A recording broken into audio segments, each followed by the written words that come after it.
Jim Powell.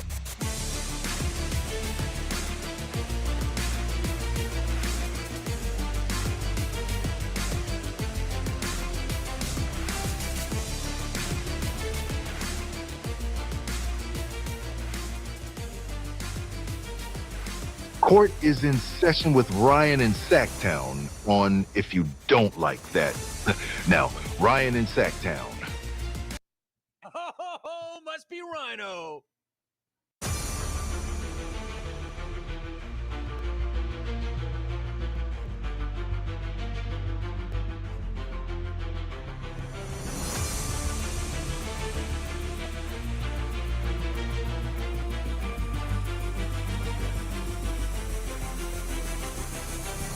Holy moly, Jim Powell.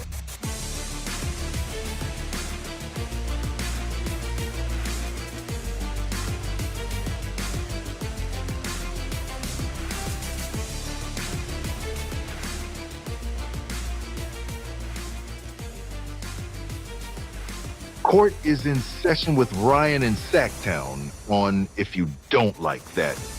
Now, Ryan in Sacktown. Oh, must be Ryno.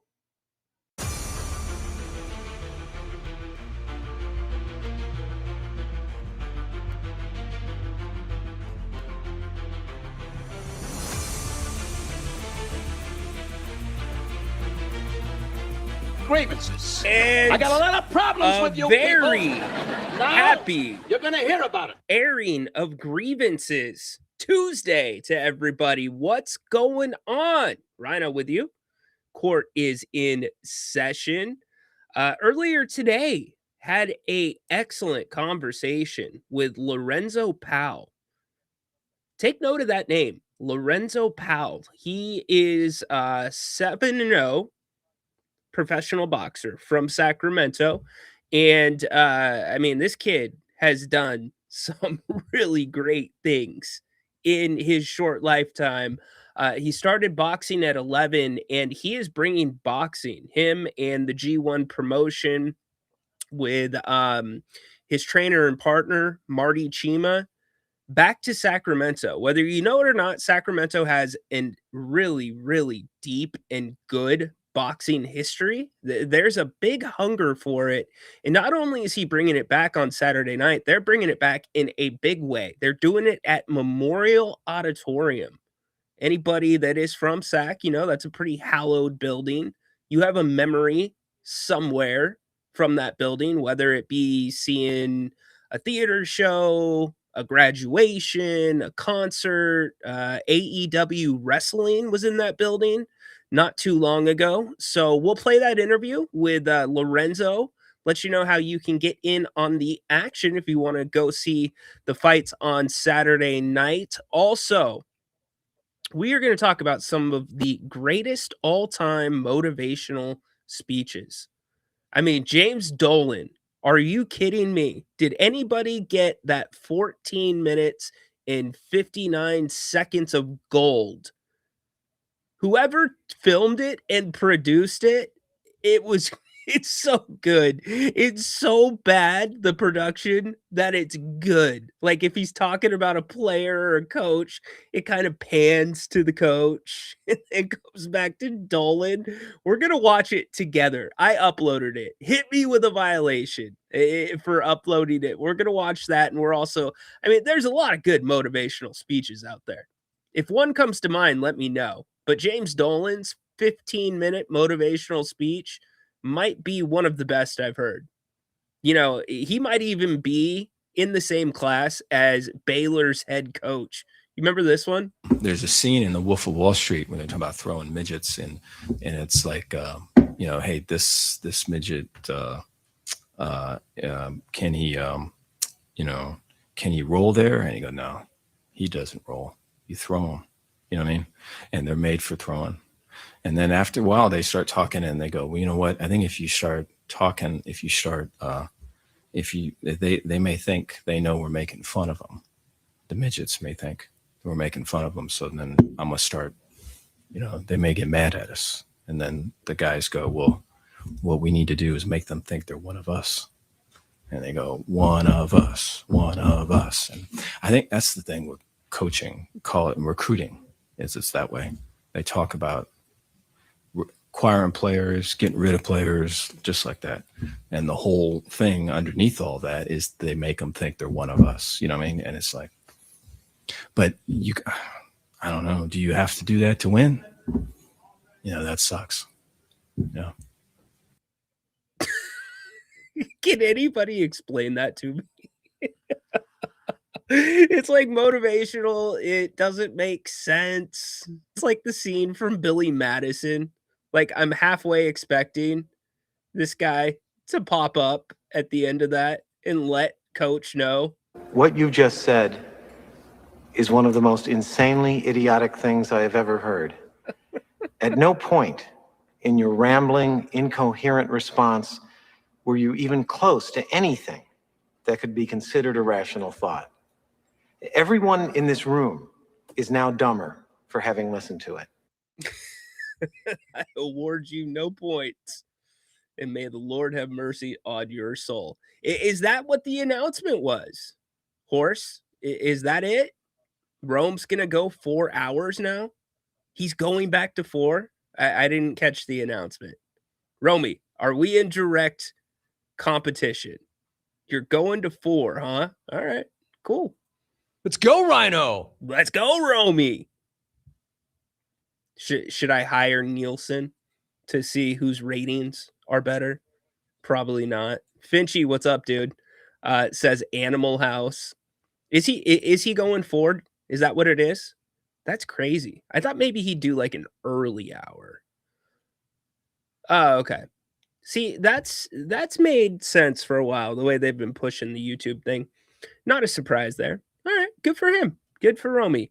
Yeah, hours stay the same.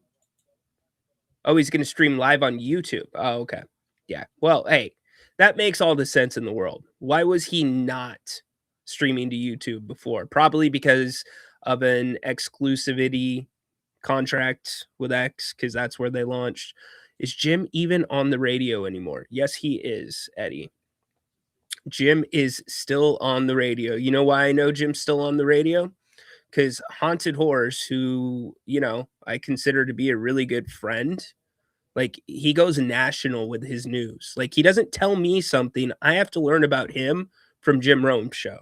Haunted Double O Horse. Jim, I also fathered an illegitimate child.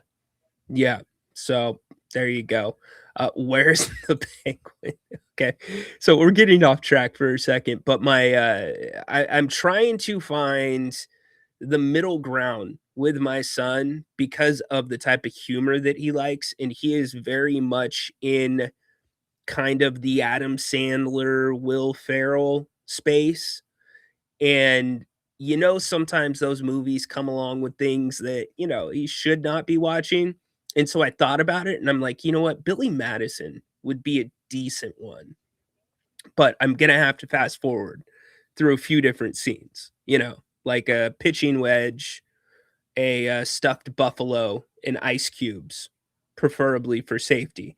You know, like that kind of stuff you've got to get through. But we did start watching a little bit of Billy Madison, so that's funny.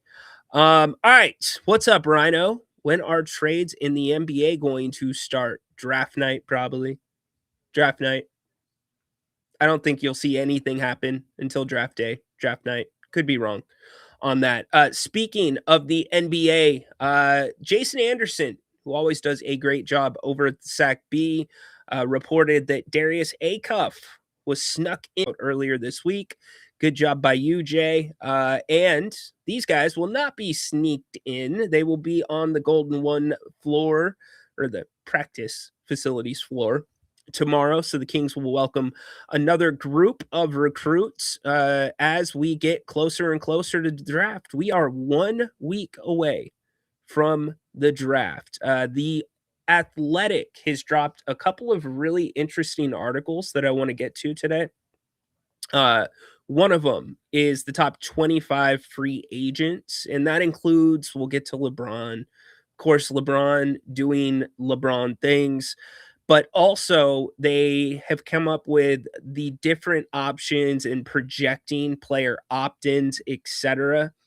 and options. So we've got DeMar DeRozan and Zach LaVine that they've put ink to paper on. And interesting enough, I thought Zach LaVine's open market number, like if Zach said, you know what, I don't want to spend another year in Sacramento. Yeah, it's $50 million. I've made more money than I can probably spend in a lifetime. I'm in my prime. I want to compete somewhere. So I'll go take a pay cut, right? I thought it would be about 20 million. The Athletic does not. You might be surprised what their tool estimated his open market value to be in this free agency period. So anyways, as I mentioned, Lorenzo Powell, go check this young man out. He's the main event on Saturday night at Memorial Auditorium. Really looking forward to Saturday night. Probably going to be at that fight. And I think he is going to be a name when you think about the accomplishments that he has already had in his career. He started boxing at 11. He's 23 now. And he shared the story with me about how he got into boxing. It's actually really interesting. He has been a ISA boxing national champion. He was part of Team USA boxing at 132 pounds and the number 1, 2, or 3 from 2017 to 2023, silver medalist at the Golden Gloves in 2022, and now has turned pro, 7-0 with 4 knockouts. He is really looking to be that next name in boxing, and he's wanted to have a hometown fight. That was part of starting their own promotion, G1 Promotions.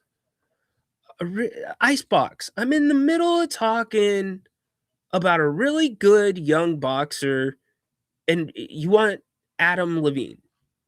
Come on, man. Why you gotta break my train of thought? Excuse me, not Zach Levine, Adam Levine. Memories bring back your... Since all of you decided it's Adam Levine, not Zach Levine. Ryan, is your preference for the Kings between Acuff, Wagner, and Flemings? I would say my preference is Kingston Flemings for the Kings. Both of those two before them, I don't think will be available when the Kings pick.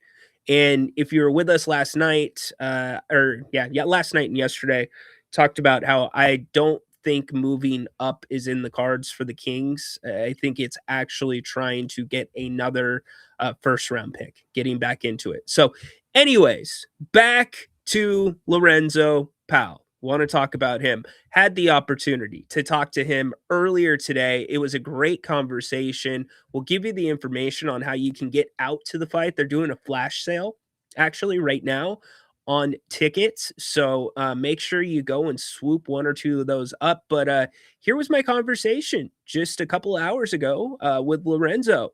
Great young kid. Check it out.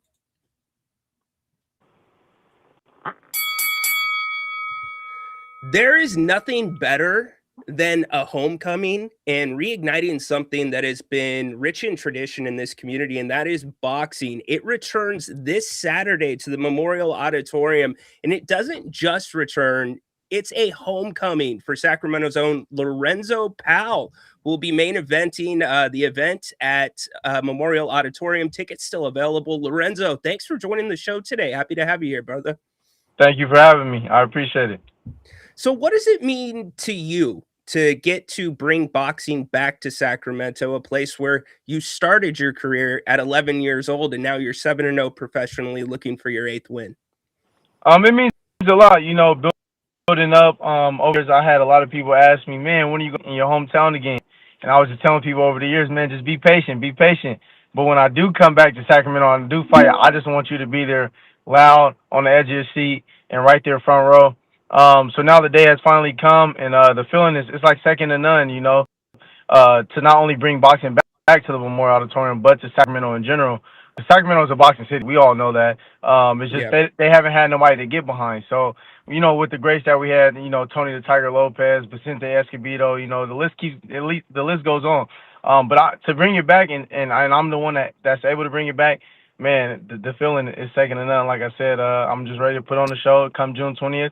And all the other times I not only fight in Sacramento, but the other times I'm in the ring. So look forward to this Saturday, June 20th, and I'm going to put on the show for sure. Yeah, Lorenzo, walk me through fight week. What is that like for you? How are you able to manage the media, manage your body, your practice schedule, and stay locked in? So it's different now. Fighting under my own promotions, under G1 Promotions, and then we're co-promoting with Lions Den Promotions. It's kind of different because now I'm fighting as a fighter, and I still got to look at the business side of it as a promoter. So it's like, you still got to get the training in. And we train, me and Coach train 2 times a day, 3 times a day. So you still got to get the training in, and then we're out putting up posters, out just marketing for the fight, making sure our marketing is right, making sure the fighters are doing their job, going to business meetings, stuff like that. So it's a lot, but this is all I do, 24/7. I'm in the gym. If I'm not in the gym, I'm doing something related to boxing. So I love to do it. It's not easy work, but it's all gonna pay off at the end of the day, for sure. Yeah, and you've been boxing since you were 11 years old. You made Team USA with only 10 fights. That's insane. So I'm glad you brought up the promotion. I'm glad that you brought up your coach. You walk into a gym at 11 years old. You meet Tony Chima. Explain to me, one, why boxing was what you wanted to do. What was the draw to boxing? And 2, talk to me about that relationship with you and Tony. So before, excuse me, Marty. Marty, My yeah, bad. no, you're fine. So before I even started boxing, like you said, I was 11. And my whole life, even when I remember when I was in diapers, I used to run on the football field with my older brothers as he was a football player. And I just always had a crazy work ethic. I always had a hard drive to where I just refused to be out of work. So I came from playing football, playing basketball, and I was a football star, basketball star, carrying the whole team. MVP, 7 touchdowns a game. Like I was just out there breaking records on the field and on the basketball court. But one day I was with one of my friends and we were at the firework booth. The 4th of July where you go to buy fireworks at. Those are ran by like the Pop Warner football organization. So our organization ran the one right there off of Fruit Ridge across from the Gym Boys. And we were there one day and it was me and my friend TJ and it was just all the parents. And TJ's dad go, okay, I'm gonna head out. I'm gonna take TJ to boxing practice. At the time, I didn't know nothing about fighting. I never been in a fight. Didn't know if I had any fight in me. But I said, you know what? I don't want to be stuck here with all the older people, all the parents. I want to come with you. So he said, ask your parents. I asked my parents. They said it was okay. So I went to practice with them, and I walked into the gym, and it was like instantly, it was like a feeling that I just got in my body as I walked into the door. And coach came up to us. Terrence, TJ's dad, had let him know, hey, this is Lorenzo. I brought him by. He just wanted to come and watch. So I'm going, nah, you know what? Actually, I want to come. I want to practice for the first day. I'm here. Might as well. And he goes, coach came over to me and he goes, you know what? I'm going to have you sit down and watch the first day, just watch and see what you pick up on and just see how I run the class. So I sat down the first day and as practice ended, he comes over to me with my homeboy TJ and he goes, how do you like it? Like watching it, what did you see? I said, you know what? The first thing that I picked up on, it's all on me. As a football, like I said, in football and basketball, I had to carry the whole team, whether I was sick, not feeling good, whatever. I still had to go in there and put the team on my back. And I guess when I told Coach that, he said, you know what, at 11 years old, for you to tell me that, you must be serious. You must got a good head on your shoulders. So I told him, I'm serious. Let's do this. So he pulled me into the office, and he said, if you're serious, come back the next day. Or he said, come back with your parents. He didn't even say the next day. He said, come back with your parents and come talk to me. I showed up the next day I think it was at 4 o'clock was the class. I showed up there at 4 o'clock sharp, and I said, I'm here. I told you I'm ready to do this. So then he talked to my mom. He talked to my dad. And mind you, my dad was the head coach of me for the football team. My mom was the vice president of the entire league, the entire organization. Oh, wow. So he talked to them, and they said, you know what? He's never boxed. He's never even been in a fight, but we support our kid. Whatever he wants to do, we support him 100%. So I started, and shoot, the rest is history. I won USA Nationals. I became ranked number 1 in the U.S. I competed at 2 different weight classes, holding the number 1, 2, or 3 spot from 2017 all the way to 2022. And now I'm in the pros, and I'm 7-0 with 4 knockouts. And man, I'm just looking to go and make the biggest footprint and leave the biggest footprint in the sport that I can. Love it. Sacramento's own Lorenzo Powell joining us, him and G1 Promotions, putting on the fights on Saturday night at Memorial Auditorium. Lorenzo will be main eventing, looking for his 8th win. What was the conversation like when you said, hey, Pops, Mom, I want to box? So my dad was with it. My dad was in a lot of sports. He didn't box. But some of his brothers had boxed. Some of my uncles. He was in gymnastics, football, basketball. He did a lot. And then my mom was a cheerleader. But she also did a few other sports. And my dad was with it, but my mom and granny was super nervous. So they were nervous. They were like, you know what? I don't know about my kid fighting, and he's never been in a fight. But like I said, they support me with anything I choose to do because they know I give it 110% whatever I do. So what Coach did was Coach came up with an idea. He said, you know what? I'm going to bring a gym, an outside gym, to come and spar. And they're going to come to our gym, come spar, and your mom and your granny is going to come watch. Yeah. So the gym comes, my mom and my granny sitting in like the seating area waiting for me to spar, and they're super nervous. See the legs over there shaking, they pacing back and forth. And right when the bell rang, the guy I was sparring, I took it to him, and we sparred, I believe, 4 rounds. It was 4 2-minute rounds, and I was just giving it to the kid. I was beating the kid up basically. And then right afterwards, me and Coach walk over to my mom and my granny, and Coach goes, "How do you like it? How do you think this is something you can get used to?" And my granny said, "Man, this is something I could definitely get used to." And then my mom and my granny were just smiling from ear to ear. And ever since then, they was on board and coming to tournaments with me, coming to all my fights. So yeah, they all on board. They all support me for sure. Love that. Absolutely love it. Sacramento's own Lorenzo Powell joining us again. You said you played team sports, and that's a completely different mindset. It's a completely different type of training. How do you compare that, or how do you mentally get into the place where you're going to train for 2-3 months at a time for one fight? You only get let into that ring for that fight once in maybe a couple months. Like, take me into that, because it's so much different than football where you play every week. Basketball, you got a couple games a week. What's that Yeah, like, Lorenzo? it's definitely it's a whole different mindset, a whole different feeling, mentally, physically. Because like you said, as you mentioned, basketball, football, it's seasons. So you can go game by game, season by season, where you might go the whole season, but then you're getting a big break where you can go do whatever, eating junk food though, or you eat junk food while you're on season. Yeah, you got to make weight, but it's not making weight like you're making weight in box every day. Like you said, you might be making weight every weekend or once a month. And then you have a team with you, so it's not all on you. You got it's 11 people on the field, but on the team you might have 20 to 25 people. So it's not like to where it's something that's all on you, where everything is in your hands. But with boxing, it's a whole other way around. It's not season. You got to be in the gym all year round because you never know when you can get a call for a fight. And you always gotta stay ready. You got the coach, you got your team, cut man, whatever. Whoever else you train with, but at the end of the day, it's you and your opponent in that ring. It's you and the guy that wants to knock your head off. So you gotta stay sharp. You gotta stay focused all year round. Eating right, sleeping right, making sacrifices. It's a whole different ball game. But like I said, anything I do, I give it 110%. I just put in the work and have the mentality to where you're not on my level. You're not putting in the work that I'm putting in 2-3 times a day. Going from Sacramento to LA or Sacramento to Vegas to go spar. Because me and Coach, a lot of people know me and Coach leave, and we've been doing this since I was 15. We don't even do our sparring here in Sacramento like a lot of these fighters do. So what we do is we leave at 2 a.m. and mostly it's sometime in Vegas. But when we go in Vegas, we stay for the week. But when we go in LA, it's an 18-hour round trip. So we leave here in Sacramento at 2 a.m. We're pulling into a gym out there in LA at 8 or 9 a.m. and then Coach wakes me up. I'm upstairs. I maybe get wrapped up, and I'm able to warm up and shadow box and loosen up from the car ride for maybe an hour, hour and a half, and I'm in the car. The car. Yeah, come on.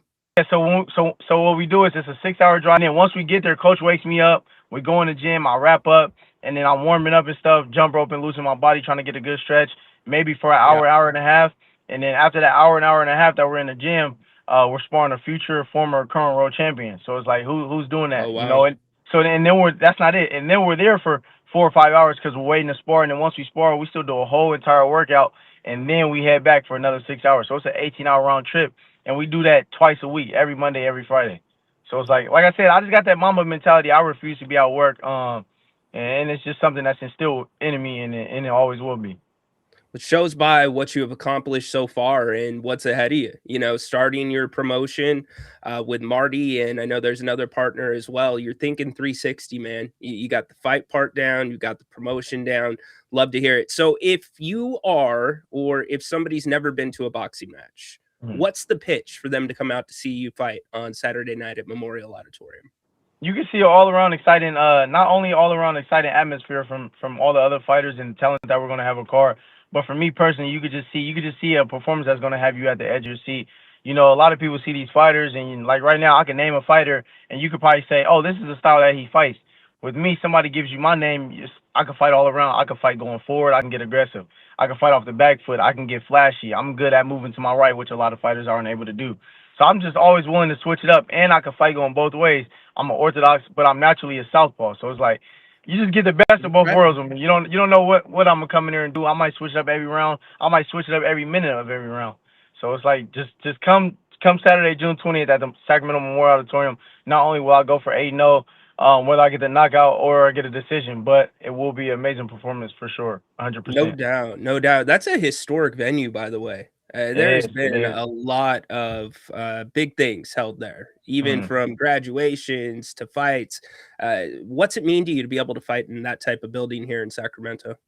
It means a lot, you know, like you just mentioned. It's a lot of history behind that building at the Memorial Auditorium, with not only fights, but now graduations and stuff like that. And I think they actually are bringing WWE there because they just had a WWE event or a few WWE events there. They had AEW there. Yeah, yeah, right. exactly. So you know, it means a lot, you know. And I was just telling the other fighters on the card, man, with boxing alone, with how big boxing was in this building, and boxing not being in this building for the last 15, 16 years, what are the chances that we are the ones that's going to bring it back? You know, so it's a big message behind it.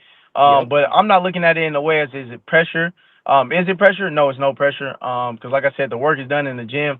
I'm just going under those lights to show the world what I'm made of, show the world what belongs to me. But it definitely means a lot to be able to be the one to bring boxing back into the Sacramento Memorial Auditorium. Yeah, this is the first time that we've talked. I love your mentality. You said the Mamba mentality. I love your charisma. Some of those things are so necessary to be a successful athlete, to be successful in life. It seems like the sky's the limit for you. What's next? What do you see Lorenzo Powell being in 10 years in the sport of boxing?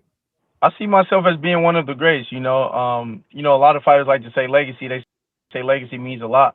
But what are you willing to do to get that legacy? You know, you got to fight the best, you know, and it's not only ring to get legacy. You got to train hard. You got to sleep. You got to eat, sleep, boxing. Everything you do has to be boxing, you know. So I'm willing to do whatever it takes for us to knock all the obstacles that's in our way, you know, come for the best guys and keep building our resume. But I'm not looking past June 20th. We got to start there, get another win on our record, on our belt.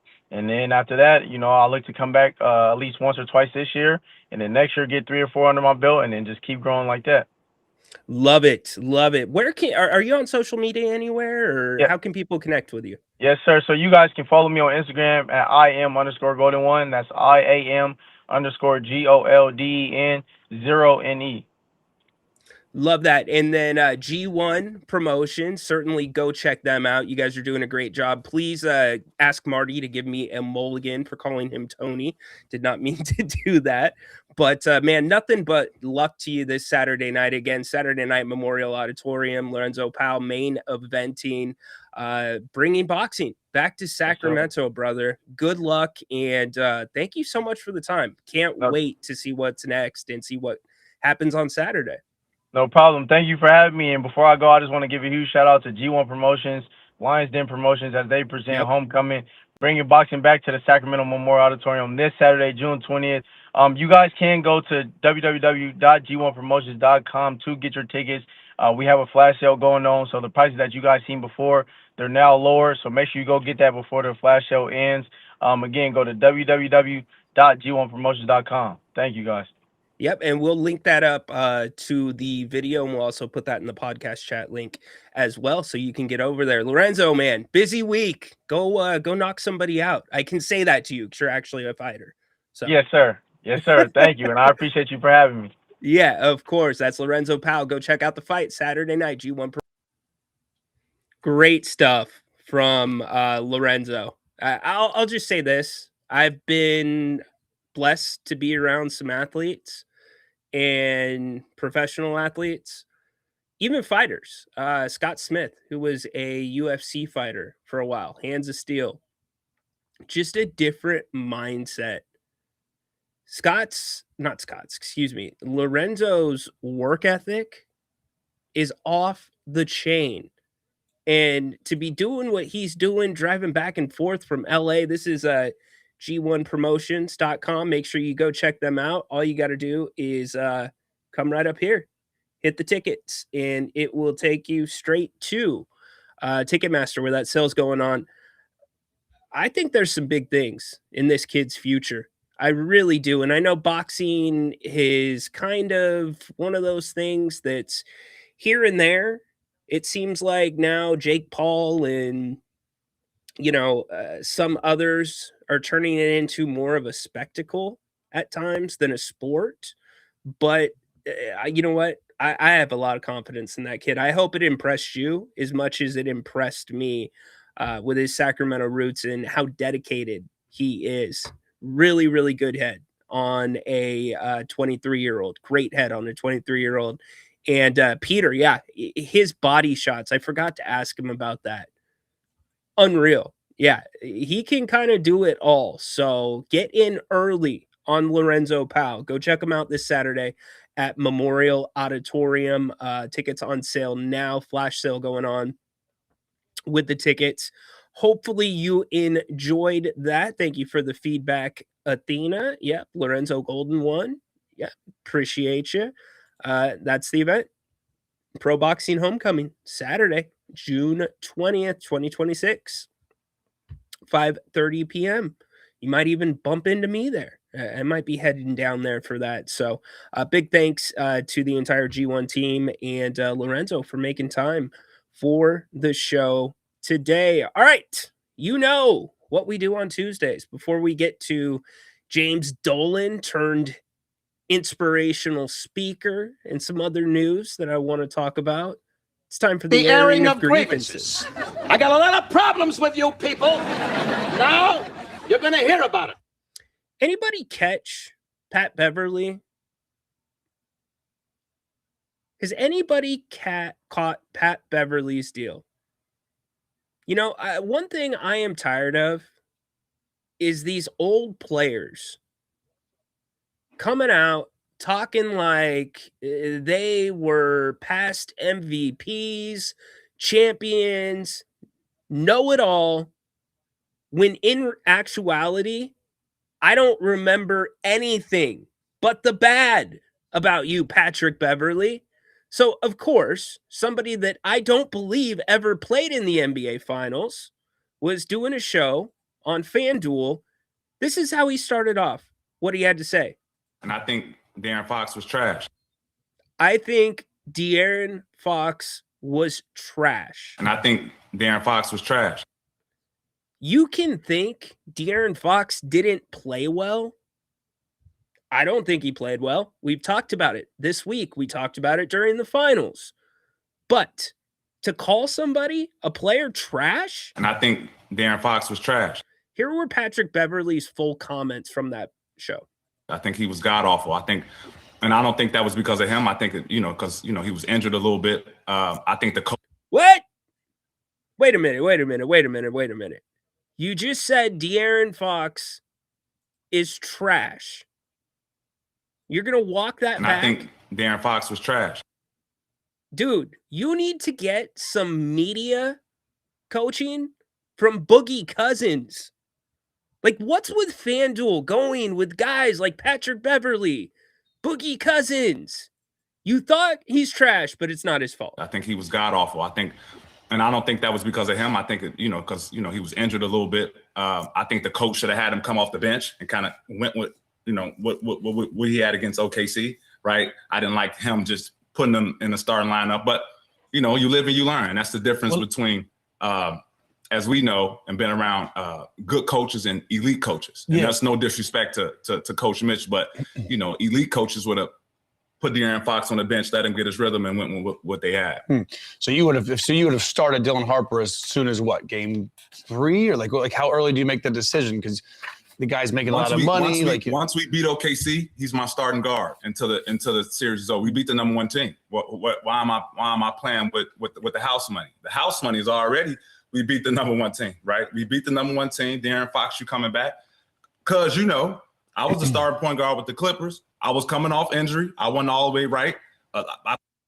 Patrick Beverly was a star. Does anybody remember that? I don't remember Patrick Beverley being a star point guard. I remember Patrick Beverley being a very good point guard, but that's a quote unquote star point guard calling two-time All-Star De'Aaron Fox trash. Played Dallas first game 1, game 2. Luka cooked me, right? I had to go to the bench.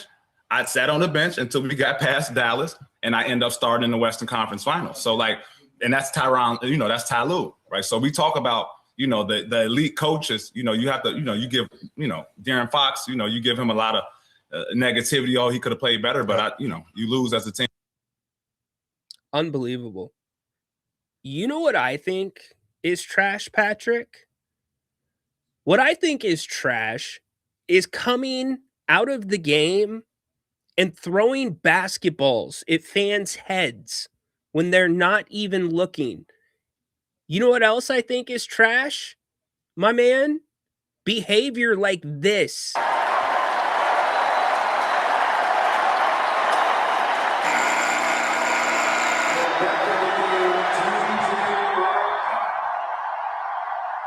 Garbage. Just wait for it. It's coming. That was him throwing the balls. You subscribe to my pod?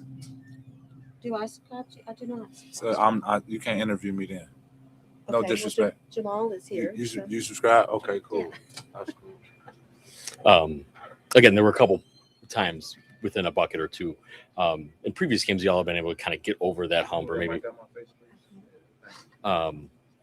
Was it anything they did in particular, or was it just one of those where the bucket didn't go down, there wasn't the stop, they made one? What kind of prevented that you all from being able to get over, kind of like you have in the past? You move that mic, please, or just get out the circle, please, for me, please, ma'am. If you're not subscribed to my pod, I appreciate that. Thank you. Are you kidding me? Like, we've got to be joking, right? If you don't know what that was Patrick Beverley after the game that he threw the basketballs at a fan's head, 2 different fans, their heads. That was him telling a female reporter to get her microphone out of the scrum, that if she does not subscribe to his pod, she can't be part of the circle. Dude, there ain't nothing about De'Aaron that is trash, because De'Aaron's never done those 2 things. That kind of behavior is straight garbage. That's what it is. Garbage. Brother, roll your dumpster fire to another podcast and keep making stupid comments that we will keep calling out. I've never been a De'Aaron Fox homer. I'm not a homer for any single player. But to sit there, having never played in the NBA Finals, get out of here, my man. And here's the sad part. He actually had a logical take after that. But it's the stuff that these guys have to do to go viral. Do not think for a second that is his real opinion. Do not think for a second that that was not measured when he said De'Aaron Fox is trash. And I think De'Aaron Fox was trash. It's measured because you want to go viral. You want to stay relevant. And dude, what's up with your lettuce? Like, what's going on? Were you part of the filming of the latest Jackass movie that is about to be released, where they sneak up behind you with the hair clippers? What's going on with that, man? You might want to take care of that. Dude, I'm sorry. I am so tired of these guys doing this. If you want to crack a mic open and have a podcast, have an opinion, great. But don't do, I'm going to cuss now. Don't do shitty stuff to get attention like that. Like, it's just awful. Terrible, man. Do better, Patrick Beverly. Do better. That's what I have to say about that. That is one of my grievances. Every former athlete's podcast is trash. I can't think any worth tuning in. You know what? I think there's some good ones out there. There is some really good ones. But these guys that come out of nowhere, like off the top rope, and say the stupidest stuff just to get attention, it's insane. And shame on FanDuel and any other platform that is bringing guys on that are strictly trying to do that. DeMarcus Cousins is a great example. Bad stuff. Correction. Ryno is a homer for Keegan Murray. All right. Maybe. I guess you could make that argument, Tristan. Ryno, give Patrick Beverly more run than he deserves. Stupid is, stupid does. You know what, Flores? I forget how that whole thing shook out, but that was the end of Patrick Beverly's career. So let me do the math. Would I rather be remembered for having a poor NBA Finals or be remembered for chucking basketballs at women's heads when they're not looking and then telling female reporters that they cannot talk to me because they don't follow my podcast? Hey, Daniel, don't send me a comment because you don't follow the King's Court. Like, it's so stupid. Give me De'Aaron Fox's situation every single day of the week. Every single day. Sorry, Peter, you're right. I should not give that more run, but I just think there's certain things that are out of bounds. And I would be saying the same thing if a respected NBA analyst came out and said De'Aaron Fox is trash. Not was trash. De'Aaron Fox was. Hold on, let's see. Did he? And I think De'Aaron Fox was trash. Okay, at least he said was. All right, fair enough. That's a strong statement. What's up, Tay? Ready to declare that Jalen Brunson is the best player in the NBA. He is my season MVP for 2027. I called it. Tay, take a victory lap. Probably was the best player. Well, he's in the top 5.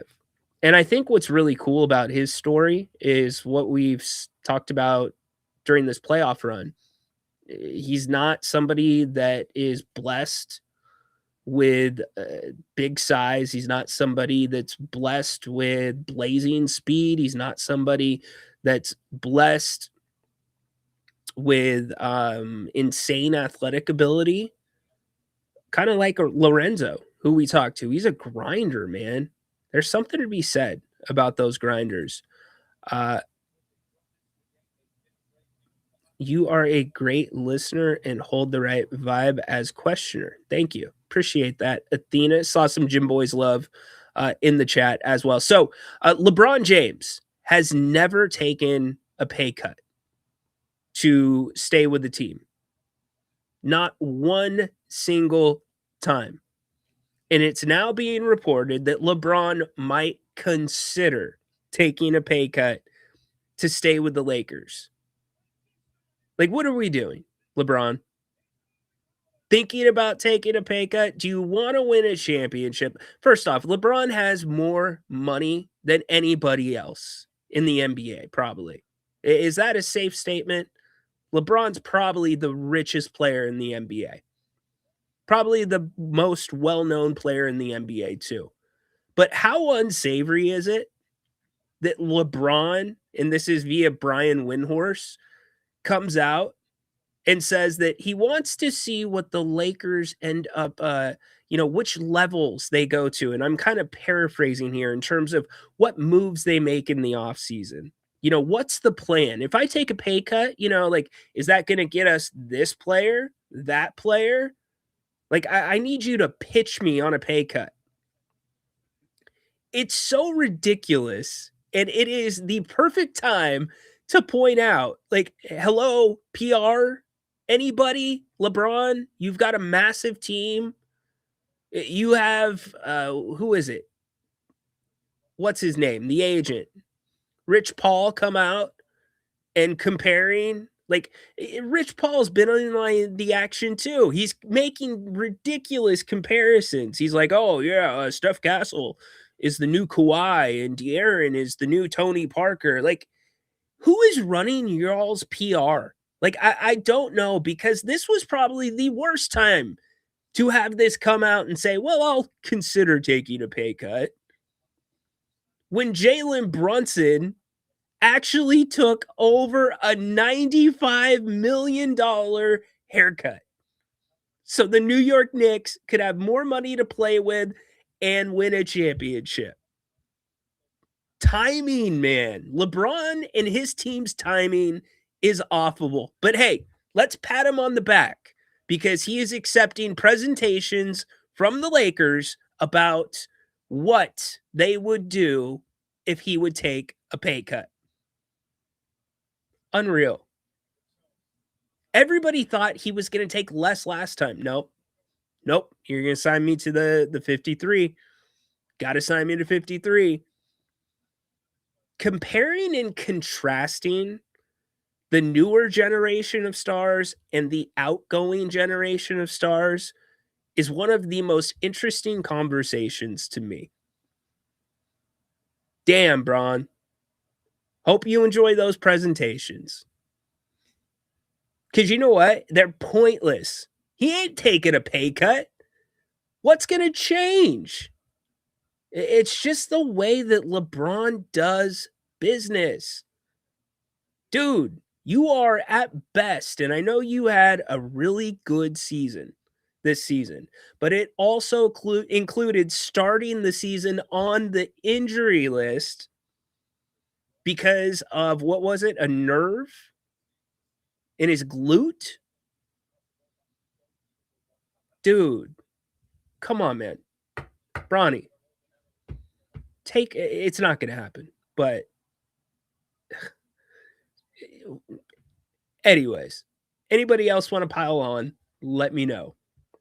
By the way, if you want to call the show, you can hit us up on the call line. I'll put the link in the chat. Would love to hear from you. He just wants to stay. I tried to help. A Rich Paul client takes a pay cut. Not happening. Okay, don't hit me with all the talk about it's about championships. I want to win a championship. It's not. You wouldn't have done what you did in LA with Bronny if it was about winning a championship. You wouldn't be asking the Lakers to give you presentations on the free agents and what they could do from tier 1, tier 2. Hey, Bron, why don't you just open, or actually, LeBron, I don't know if you can afford this because you're considering taking a pay cut, my man. $2.99. I think it's $2.99. Why don't you crack the wallet, spend $2.99, and get a subscription to The Athletic? They do a pretty darn good job of giving you the tiers of the free agents that are available. There you go. That's what most logical players would do, right? Am I wrong? I mean, LeBron, let's do it together, okay? Let's walk this out together really quick, Bron. Here's The Athletic, and they are doing their tiers and projections, and this will affect the Kings as well, of free agents, top 25, and what they expect the money might look like. So Bronny, here we go, my man. I'm sure LeBron is one of the 19 watching on YouTube Live right now. Got a bunch more watching on X, so thank you for that. Tier 1, max guys, Jalen Duren. You got to feel a little weird if you're considering paying him the max and how he played. He's open or available to the max because he made an all NBA team. We'll get back to this in a second. And maybe Kazi wants to chime in on this. Kazi, what's up, dude? I actually wanted to talk about a couple of things. First thing is Patrick Beverly. What wasn't it 2015, 2016 when he like injured Westbrook for the rest of the playoffs? And then Probably. I don't remember off the top of my head, but it sounds like something he would do. And I think Darren Fox was trash. I mean, as a teammate, like I don't. It's funny. I will say this right. I will say this. There was something about Patrick Beverly, like whenever he would go to a new team, he actually would have a positive impact. But then it's like his character towards the media and fans wasn't the best. No, dude. I played what he said. This was the most ridiculous thing that he had to times within a bucket or two. In previous games. Like I can't even hear. You subscribe? Okay, cool. Interview me then. Trying to get it to the right spot. Yeah. You subscribe to my pod? Do I subscribe to? I do not. So you can't interview me then. No Okay, well, disrespect. Jamal is here. You subscribe? Okay, cool. That's cool. Again, there were a couple. And then she's still standing there, and he's like, "Can you get that mic out of here?" It's just. No, I remember that soundbite. What was that? A few years ago or something? I forgot it. It was his last cup of coffee in the NBA. Also, right. Okay. All right. Since you brought it up at the beginning of the show, you're talking about the actors, Will Ferrell, and then you also said Adam Sandler. Do you remember that Adam Sandler movie, That's My Boy? I don't. No. Dang it. I was gonna. Okay. I do not actually. There's something I was gonna make a joke out of, like a couple of the scenes there, and use that towards the draft. But I'll just put it this way: like as far as this draft, my favorite player in this draft is either Keaton Wagler or Cameron Carr. And the thing is, that guy, I've seen Cameron Carr. His mixtape, he's very explosive. He seems very dynamic. He seems like one of those guys who, in 5 years from now, you'd be like, dang, how is he not like a top 5 pick? Like, how is he only like mid, 15 to like 18, 20 range? How is he not higher? One, because I think his size, and two, the question about whether he's going to be able to create his own shot the same way he did in college in the NBA. Interesting. Okay, right. I feel one of these teams 5 through 7 is going to reach for Raiden Burries. Yeah, I don't disagree with you. I could see that for sure. He is a smooth player. He's got a great pedigree from Arizona. Yeah, I could see that. Look, nothing with this draft will be a little bit different, but the last 2 drafts, outside of the names that everybody agreed would be chalk, right? Like these are going to be the first 2 or 3 guys to go. Most of the drafts have been very subjective rather than objective, where teams are like, I think this guy works better in our system, or I think we are really good at developing that type of player. Like Houston taking Yang Hansen, like with their first round pick after getting Klingon the year before. Everybody's like, what the hell? So I could easily see Burries moving up in the draft. Ryan, I really don't understand the talk around wanting to trade Sabonis, because he's like the best facilitator. He has the best IQ on the team. He has the best personnel motor. Why would you want to get rid of that guy? It's a numbers thing, Kazi. It's strictly a numbers thing. I would not want to get rid of Domantas Sabonis personally, but with the books and the way they are, and Zach LaVine's option, it's really the best get out of jail card that the Kings have. And if you look at where Domas is at in his career, it's probably the right time if you want to get max value, because he still has some time left on his contract. So with those two things lining up, and quite honestly, Doug Christie's, I know that Domas was hurt a lot, but Doug Christie's inability to use Domas effectively this past season when he did play, if you're not going to use him, might as well get rid of him. Gotcha. Oh, hey, I just wanted a heads up. The QR code wasn't working, but I mean the link did work. I just wanted to let you know that. Okay. I'll update the QR code. I appreciate it, dude. For sure. All right. Thanks, Cass. Good to know that the candle has not burnt down Kazi's place. It's always a good thing. Let's update the QR code for you all really quick. So, anyways, back to, and thanks for the call, Kaz. I don't think it's it stinks to think about getting rid of Domas. Now, on the flip side of that, we overvalue players. We know that. I mean, that's just like one of the side notes, one of the conditions. We overvalue players in Sacramento. A lot of fan bases do the same. But it's also that last tie, right, to the Beam team. So I think there's a little bit of that when fans are thinking about possibly parting with DeMontis. His skill set is so different that the value for Domas will fluctuate. If you had to fire sale Domantas Sabonis, that would be a nightmare. You don't want to do that. The perfect scenario is like the Charlotte situation that had come up, right? Are the Kings and the Hornets talking? I can't tell you whether they were, whether they weren't. But I can tell you, if you look at the way that Charlotte plays basketball, Domas would fit very well with that group. In fact, he would kind of elevate that group because you have a point guard in LaMelo Ball who is very shot dominant, which means the ball is in his hands a lot. You want him to be able to play off the ball a little bit more. And Domas is that guy that can allow you to do that. So if you find the teams that will value and use his skill set, the Raptors would be another one. I hate to say it, Golden State would be another one.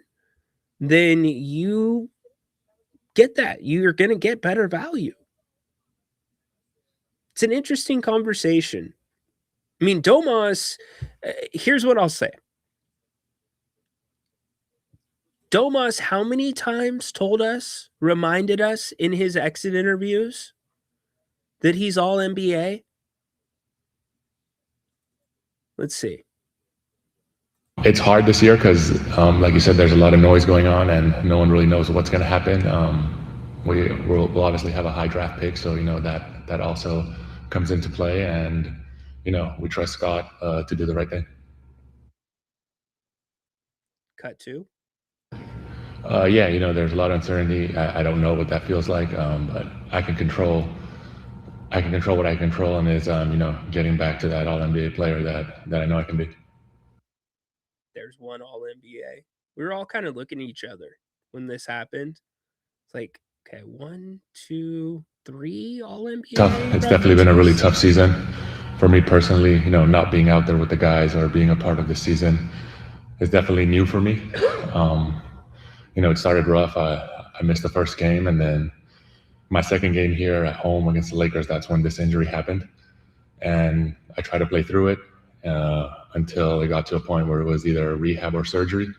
You guys know me. I decided to do rehab and, try and get back to be out there with the guys. And ultimately it led to 6 more games and then going for surgery, So definitely sad I couldn't be a part of it and not help in any way I could. But on the bright side, surgery went great. Doctor was very pleased. Basically, we'll have a better knee than I did before. So I'm very happy to hear that. And rehab's going really good. My Wolverine healing powers are starting to kick in. And I feel like I'm ahead of schedule, and I'm just really excited for next season, even though this one just finished. I'll be ready for the start of next season and play at the all-NBA level that everyone here in Sacramento has been used to seeing me play at. And yeah, 2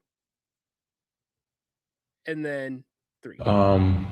Just just treat it like I have, every year since I got in the NBA. I always want to get better as a player, and no matter where I am, but I'm very happy here. You all know that. And things like this, you just got to focus on my knee, my rehab, getting back to the player I am.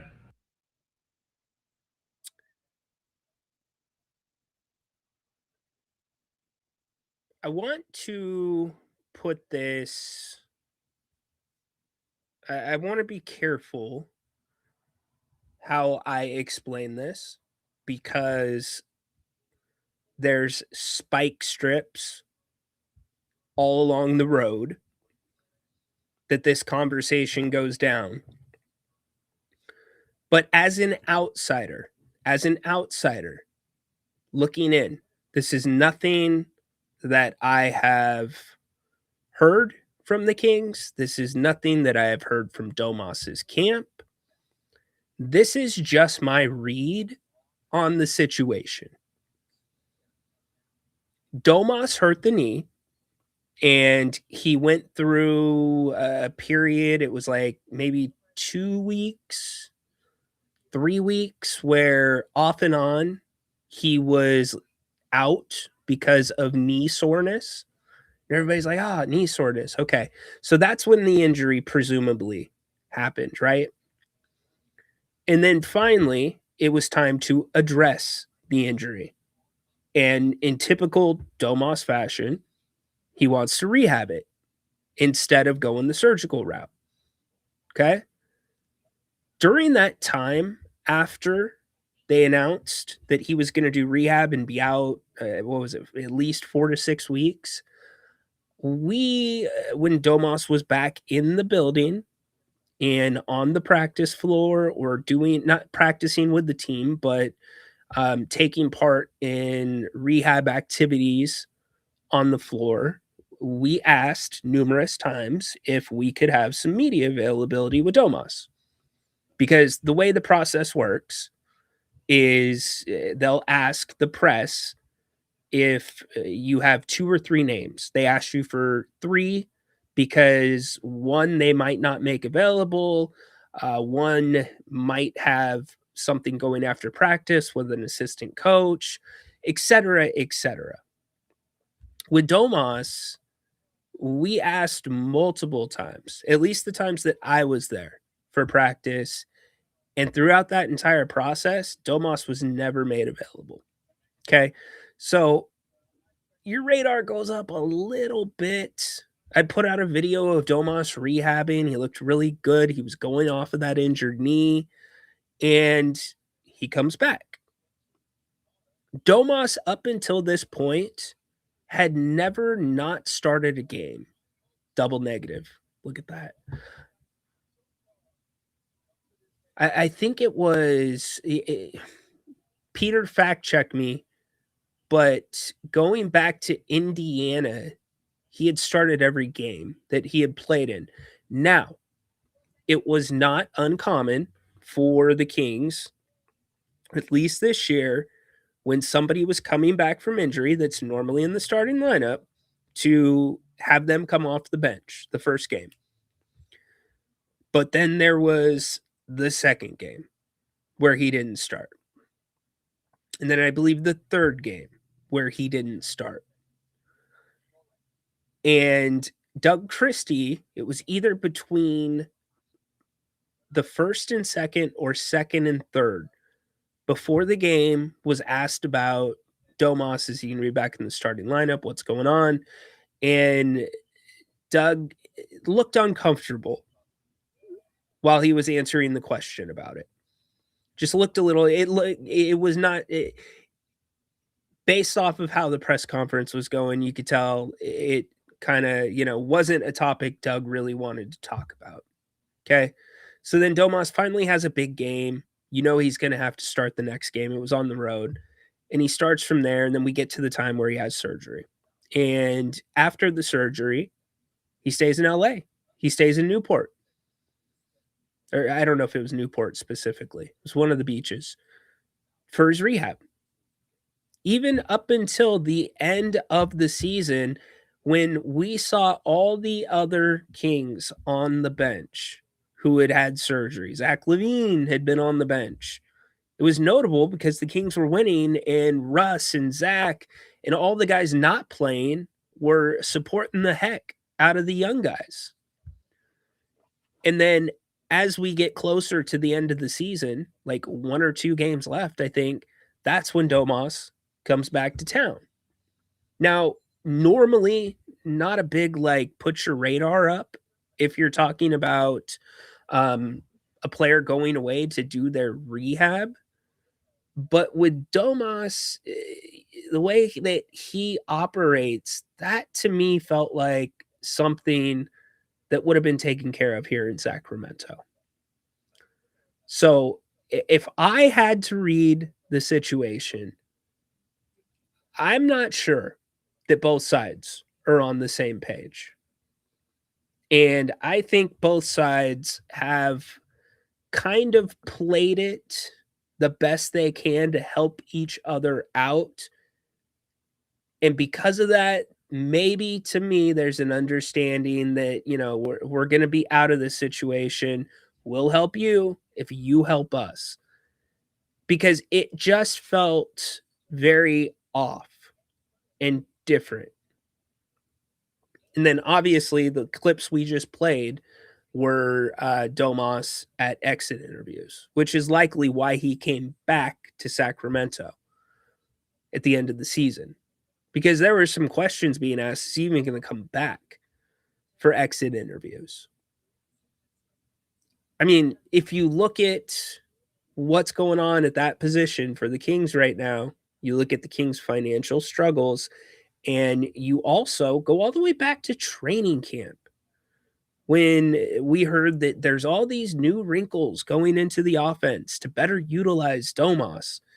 And then the Kings get rolled out there, and I understand it's a small sample size, and maybe those wrinkles couldn't be implemented because you never had your starting lineup together for a game, but it felt the opposite. It felt like the adjustments were to take Domas out of the offense. So it's a really curious case. What I'm telling you is I would not be surprised if these two sides are on different pages. I think there's enough writing on the wall. You look at the timeline, you read between the tea leaves, and it's an uncomfortable truth. We'll see. Draft's coming up. That would be a really good time for the Kings if there is interest out there to trade Domas.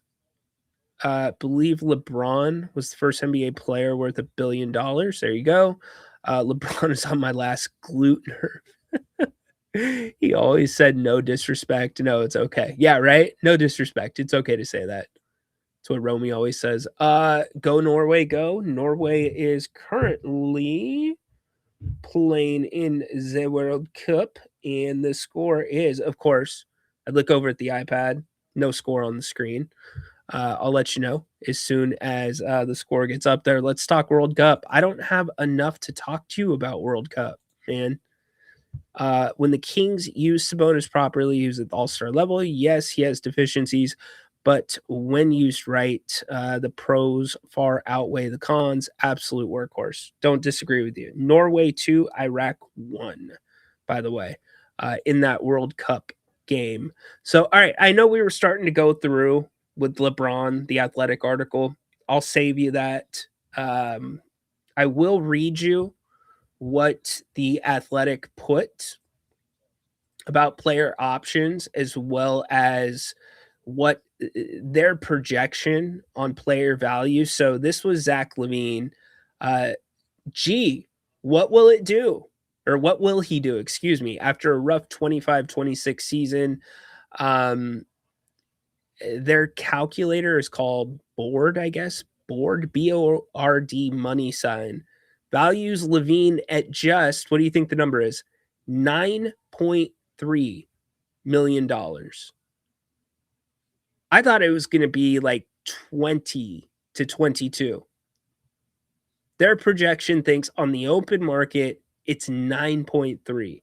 At this point, his best move is to play out the year and see if he can create more value for his free agency in 2027. The Kings have tax issues, and there's a scenario where they will try to get him to opt out and sign a longer deal at a lower annual salary. Not a fan of that. I just don't think he's part of the long-term plan here, and I don't think Zach really would like to be here in Sacramento long-term, if I'm being honest about it.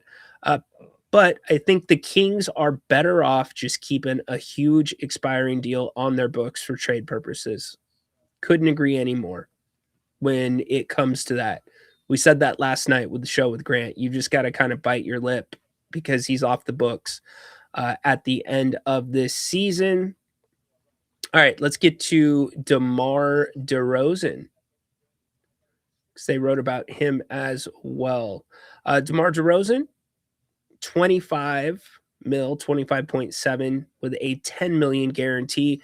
Sacramento is rebuilding and has tax issues, but would they really just cut DeRozan? 36-year-old has that board BORD money sign value of just $10.3 million. So that's their projection of his value on the open market. Funny, his value is higher than Zach LaVine's, and I don't disagree with it. So yeah, the board value of just $10.3 million, but was arguably the Kings' best player last season. Also remember that full speed tanking is no longer a desirable option. Alas, I don't think DeRozan has trade value at this number, except as expiring money to take back a bigger deal. Thus, if the Kings can't move Malik Monk or Domantas Sabonis, they may feel forced to waive and stretch DeRozan instead, turning a $25.7 million cap hit into just $3.3 million over 3 years. Now, you might be asking, okay, why would they stretch DeMar DeRozan and not stretch Zach LaVine? It's because of the guaranteed money. Zach LaVine's contract is fully guaranteed if he opts in. So if you stretch that, you are still taking a full cap hit each year over the stretched amount during that season. Whereas DeMar DeRozan, if you were to stretch him because he's only guaranteed $10 million this year, you could stretch that contract over 3 years, where this year's payroll would only take a $3.3 million hit. So there you go. If you did it with Zach LaVine, you would be taking roughly $17 million. 17 or 18? Closer to 18 million per year hit. So there you go. Later, dude. Enjoy the game. With Shohei talking pseudo pay cut and winning a chip, and Brunson taking a literal pay cut for his chip, does this set a precedent for all-star players taking a deep... it doesn't per se, but I think it's not going to be a precedent, but I do think it will open up some players' eyes that want that championship, that have never had that championship. And if you feel like Jalen Brunson felt, it's a feel thing. If you feel like Jalen Brunson, that team was close and you think that gets you over, then yeah, I think some players might consider that. And certainly that depends on the market you're in. That depends on how much money you're making off the court in ads. Like, there's a lot of different stuff that goes into it. So we traded for an overpaid player. Shocker. It's 100% Vivek. Yes, he is correct. I mean, and that's, to me, that, and Grant and I talked about this last night, that to me is the biggest concern when it comes to trading Domantas Sabonis, because your last couple of big moves have been made unilaterally by this owner. He's gone above everybody else And holy crap, we're going to transition to James Dolan here in a second, who actually says something. So he is realizing that owners who don't know anything about basketball should stay out of basketball. He has been one of those owners that meddles and makes bad decisions. He gave one of the best motivational speeches I've ever heard. Like Newt Rockney, forget about it. And then go and get it. Forget about it. This doesn't even That's when we compare. go on offense. That's when we go to them. And don't forget we're going to pick on one tackle like that this week. We're going inside them. We're going outside them. Inside them and outside them. And when we get them on the run once, Sorry, dude. we're going to keep them on the run. And we're not going to pass unless our secondary comes up too close. But don't forget, man. Used we're to be gonna a get them great on the run. We're motivational gonna speech. Go. Yeah. And we aren't going to stop until we go like. Now everybody's going to go to James Dolan before Newt. How unfortunate. I mean, what about Tony Robbins? My man, Tony Robbins. People learn helplessness You going to so be they out don't of a job change. now? This belief's got to be annihilated, broken through, Crazy. and that's pervasive. That means it's a man on the man. What about Ray every Lewis? Time you play the game. Yeah. It'll Nobody's never going to turn to this anymore. It's about winning one-on-one battles. Fight through fight. It's our fight to fight. Yeah. So if you don't know what I'm talking about, James Dolan sat down and talked to the New York Knicks on April 3rd. This is courtesy, and we're going to go through it. We'll watch it together. This is courtesy of the Roommates podcast with Jalen Brunson and Josh Hart. There is so much in this that I think you are going to find funny, some of it true. It's like an owner like realizing, okay, like I need to back off, but then also the production of it. Just wait till you see. And obviously it's been reported that he asked his players, you'll hear it firsthand, James Dolan asked his players not to get nice during the playoffs. Yes. Hey guys, can you take a break from wrestling with your significant other? Can you try not to have any relations during the playoffs? We need all your energy, but don't worry.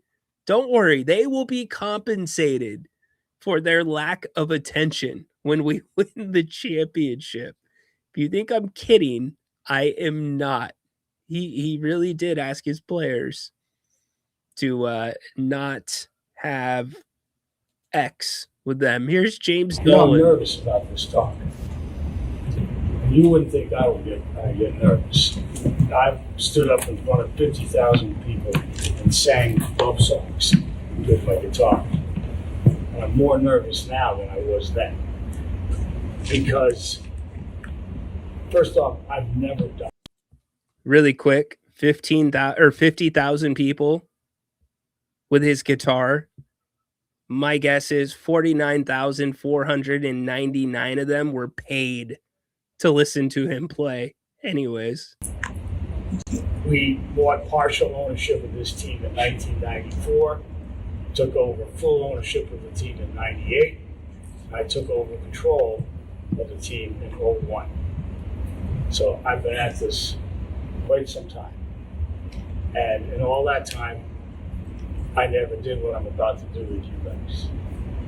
But I really felt, I debated whether to come talk to you, because owners really shouldn't talk to teams and players, because they don't know shit. And I don't purport to know a whole ton about basketball, even though I've been doing it for 30 years. Not like you know, for sure. But I decided to come talk to you because I didn't want to miss the opportunity. I believe that this team can go all the way. And in my 30 years of doing this, I've never felt closer to achieving that goal than right now. This team can win it all. And when I look back at this after this summer, I look back at this time, I wanted to say to myself that I didn't hold anything back. I didn't want to say, oh, I wish I had talked to them. But back now, this time. So I'm doing it. I'm going to tell you what I think. I'm going to tell you how I feel, and I'm going to be asking of you. I don't know if you understand what it would mean for you to win a championship this year, to win the NBA championship. I don't think you'd understand. I don't think you understand what it would mean to win a championship. That's why you lace up your shoes.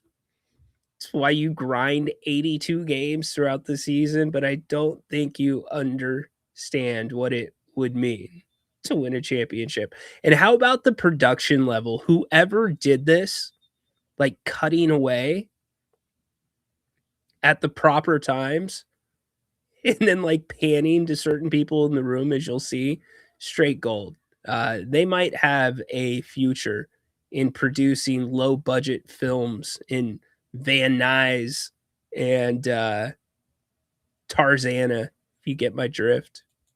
It would be life-changing for all of you. It will stick with you the rest of your lives. And if you don't win, you'll be thinking about it the rest of your lives. And so will I. Peter, 99% of the time, I would say that's a water bottle, but it very well could be vodka. Just saying. James Dolan again. Because I don't know if we're ever going to get this close again. We might. It's possible. Right? But right now, this time, we're as close as I've ever seen a team be going into the playoffs. What that would mean to win a championship, to get a ring, to have ultimately have your numbers up on the rafters, right? You will forever, ever be a part of New York City. No matter where. Did he just promise to retire everyone's number on the team? Okay, noted. Go and what you do the rest of your lives. When people introduce you, even if you become the president of the United States, right? They'll start off with NBA champion 2026. I guarantee you. That will be, even if you don't want it, you won't be able to avoid it. That's what's at stake. And we have a rare and unique opportunity to do it. And it's not just you guys, the players, it's all of us. When I look back at this season and this last year, there were some significant changes that we made. This is the team, though, right now. You guys and all of you. This is the team that we wanted, that Leon and I wanted on the floor now. You know, we made trades, right, that we will be criticized or have been criticized about. We made a coaching change that shocked the world, right, last year. And that's all going to be part of this story for this season. If we win a championship, we'll be geniuses. If we don't win, we get knocked out in the first round or the second round, we will not be geniuses. And then we'll be second guessed forever. So, just to tell you, and that's true across the board, that this is not just a player. This is a whole team, this whole organization thing. We all have been through this, and we will be looking back on it 10 weeks from now, right? And we will have determined the outcome, right? Whether those trades, whether those coaching changes, etc., were smart or not smart. Personally, whether no matter what happens, I believe they were right, but that isn't necessarily how we'll be viewed. It's what we do in the next 10 weeks that will determine how that will be viewed. We changed coaches at the end of last season because we believed that Leon and I believed that you, the team, and the rest of the organization needed to be heard more, needed to work together more, not just led or dictated to. And Coach Tibbs was a great coach, brilliant, etc. But we thought that you needed a coach, right, that would pull you together, that would have you play as a team. And although it's not been perfect. Again, the directing.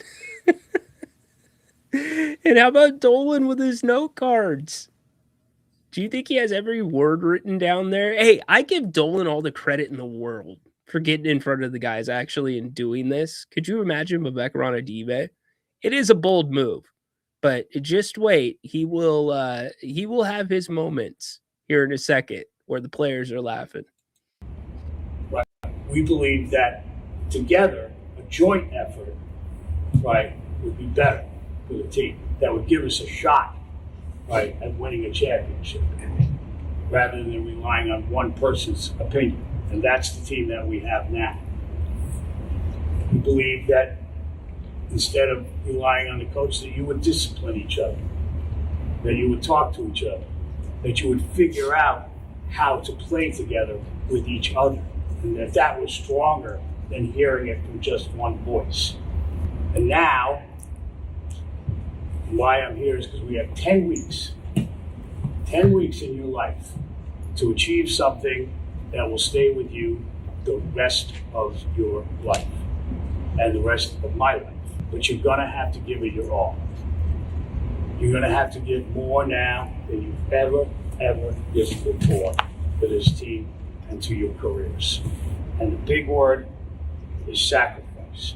You're going to have to sacrifice if you want to achieve this. You have to have a discussion with yourself about what these next 10 weeks are. Because it's only 10 weeks. It's not a long time. But if you can now focus yourselves, sacrifice everything around you for these next 10 weeks to win that championship, I believe you can do it. I've seen you do it this season. And you've seen yourselves do it. You know you can do it. I believe you know you can do it. But will you do it? You need sacrifice, and you need to eliminate all the distractions around you. I'm going to tell you now, stop talking to the press. Instead, talk to each other.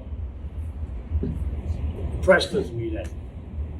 You want to Mr. Dolan, hand raised. Mr. Dolan, are you going to pay my fines for not talking to the press?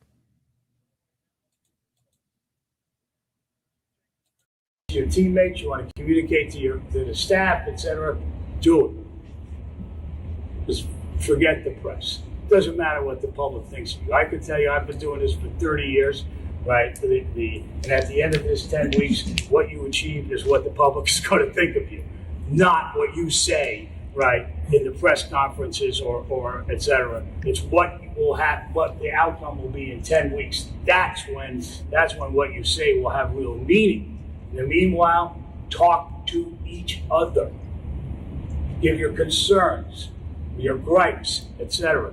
Do it with each other. Make a commitment to that. I got some other suggestions for you. You need to up your practice. You need to pay more attention to your diet. You need to sleep better. You need to be ready for every game. And just let me start on that point. That is not something you start on the first game of the playoffs. That is something you start right now, today. You have to practice this, right, for this game and the next 4 games, so that you've got a rhythm to yourselves when you get into the playoffs. I suggest that you go home and you talk to your families, you talk to your girlfriends, your wives, etc., and you tell them about the next 10 weeks, about how you're going to be different the next 10 weeks. and how your families are going to sacrifice for the next 10 weeks. I had this idea that maybe you should give up sex. I can't control my horny level. You don't have to give up sex for the next 10 weeks. But I can't control my horny level. but like Spartans, you know what Spartans are? Right? They denied themselves, right, so that they could have an edge. I can't control my horny level. Get the edge. Go home, talk to your wives, tell them. Don't tell them you're not going to have I sex. can't Don't control tell my them it's horny fine. level. But let them know what this is going to be like, what your commitment is going to be like, and how they're going to have to sacrifice too. Those concerns at home, they can't come on the court. I can't control They can't come horny into the level. practice. For the next 10 weeks, this has just got to be all about us and about how we play. It's not who we play, it's how we play. Because I believe this team can beat anybody in the NBA. We've already shown that we can. So it's not who we play, it's how we play. So when you go home and you talk to your brides and your significant others, I do want you to tell them one thing that I said. When we win the championship, right, we will get rings. And when we get rings, so will they. I will buy a ring for each one of your significant others because their contribution is going to be very important to this team winning. And if you don't have a significant other, most of you do, find someone that is sharing this journey with you for the next 10 weeks. I'm not gonna lie. I know that it's making it's making the rounds because of his suggestion. I can't control my horny level. About not getting nice and not wrestling with your significant other for 10 weeks, telling them that you're going to have to sacrifice. Like, I'm not old enough to remember James Dolan other than a lot of the controversy, like Charles Oakley, right? Says he's running a plantation and he's been banned from the garden, etc. You know, like I do not find, because of stuff like that, James Dolan to be likable. But for the most part, he's kind of he feels likable in this. This didn't come off terrible. Not a bad move. Rings for the girls too, right? Like, I was like, all right. I mean, it's corny. It's ownerish. It's stuff that's like, oh yeah, these guys are just laughing to themselves. But he cared. Like, I kind of have some respect. What does it mean to you for now him doing when the that? team is struggling? I want to kiss you. I couldn't care less about the team struggling. So, I mean, all right, James. Obviously, Jalen and Josh found it to be good content. I actually don't think it's bad content. Some of the stuff that he was saying made a lot of sense. So, Eddie, except the wrestling. You can't ask the guys to stop wrestling. When you have the NBA bubble and dudes are sneaking in girls to wrestle, you cannot ask players to take that out of their routine. Basketball players are creatures of habit. Creatures of habit. They're not going to break that. Imagine the speech Vivek would give to the Kings. Oh my gosh, it would be brutal. He wouldn't. He would not. If you want to draw a good comparison to James Dolan, look at. Yeah, I know the comparisons. All right, let's close out the show. Enough James Dolan. I do have one more grievance because we did have Irsay. Interesting. Irsay was really liked, though, by his players and had a drug problem. Does Dolan have a drug problem? Is that what you're saying? the speech would get Wilt to quit wrestling for 10 weeks. I don't know if it would get him to quit wrestling for 10 weeks. All right, we're going to close out. We got one more grievance today. The airing of grievances. I got a lot of problems with you people. Now you're going to hear about it. All right, so we had Lorenzo Powell on earlier today. And go check him out. Make sure that you go to G1promotions.com. He will be fighting, main eventing at Memorial Auditorium boxing this weekend on Saturday. So boxing has been a subject on this show.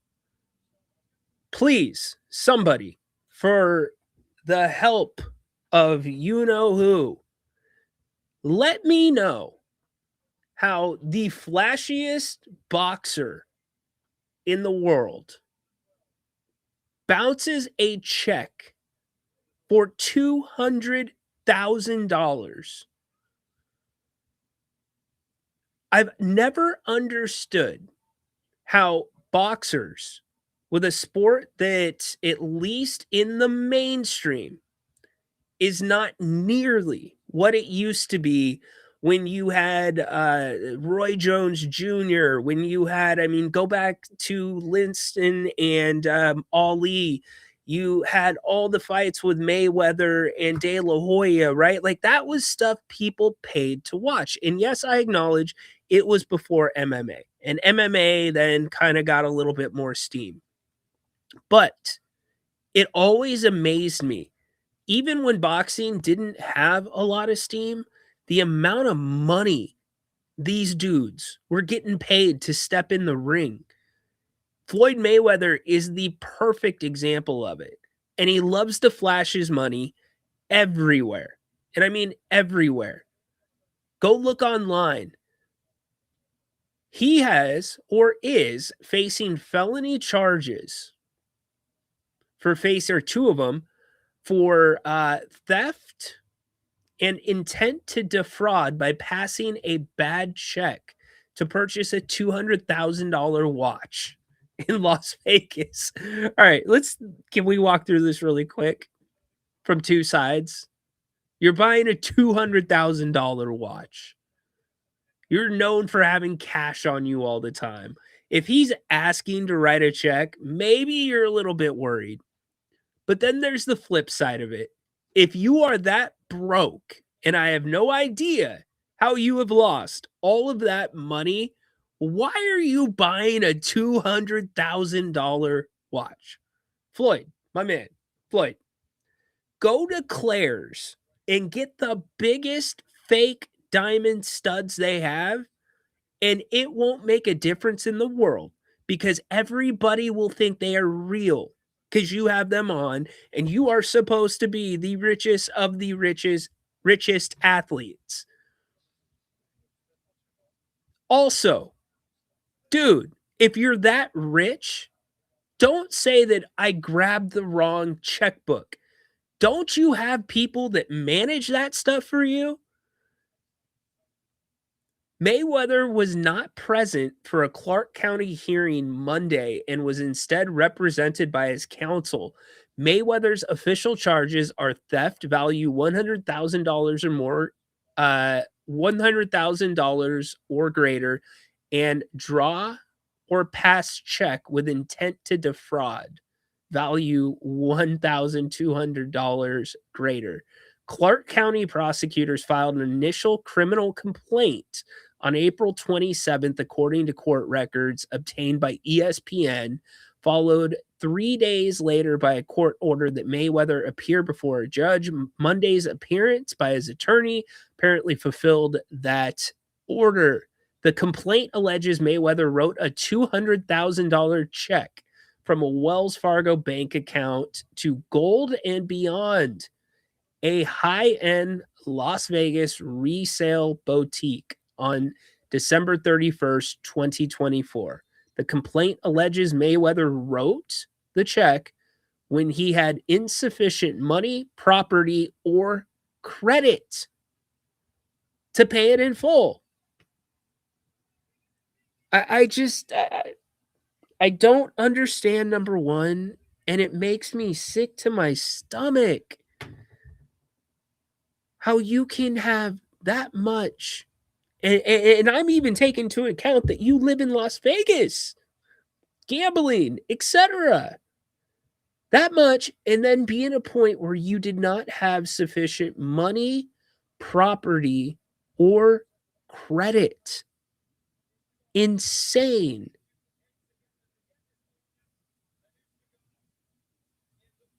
If he boxes again, it's going to be Floyd. No money, Mayweather.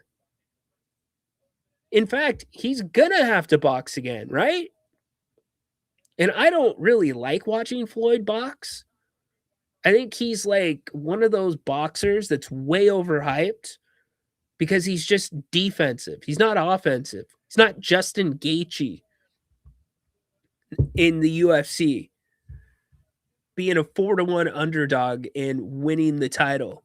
Which, by the way, did you hear about the terrorist threat that was sniffed out before that? That's scary. But anyways, Floyd, my man, how, why, and is this the beginning? The airing of grievances. I got a lot of problems with you people. Now you're going to hear about it. The unraveling of Floyd Mayweather Jr. Very well could be. Insane. If you did not catch my conversation with Lorenzo Powell, make sure that you go catch that.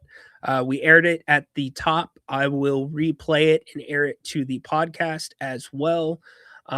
Huge thanks to him for joining the show. Make sure you go get your tickets for the fight on Saturday night at Memorial Auditorium. Looking to go 8-0. Lorenzo Powell is. And local from Sacramento, bringing boxing back to Sacramento with his promotion, G1 Promotions, excuse me. So check that out. Also check out Grant tonight. He's going to be on at 7 o'clock. So he'll be with you. You know what tomorrow is? Tomorrow, best day of the week, Jerry Reynolds, Wednesday. Make sure you join us. I'm already putting the thing up. Jerry will be here tomorrow. We'll get our final thoughts in about the draft together. And we will get you through the middle of the week. Hope everybody has a great rest of the day. We are out until tomorrow. Have a good one. Court's dismissed.